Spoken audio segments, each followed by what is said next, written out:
The concern keeps growing as the country's fiscal cliff crisis inches closer to its deadline. And while Washington remains deadlocked, several state and territorial governors are pleading to lawmakers to come to an agreement.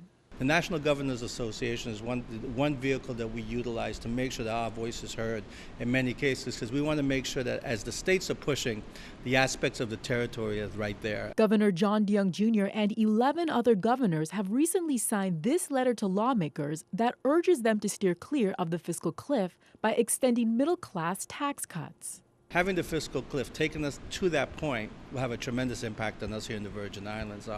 We have over $150 million in federal funds that we get each year. So if you start looking at a combination of reduction in those revenues for grants and at the same time the increase in the tax rates, we'll get squeezed at both ends. We estimate that we could lose somewhere between $10 to $12 million. Times 10. So that's a significant amount that hurt us not just in terms of expenditures, but affected programs. Governor Jongh Jr. and his fellow governors aren't the only ones who feel that extending tax cuts to the middle class is the answer. This letter sent to Congress also cites a report that backs up their position.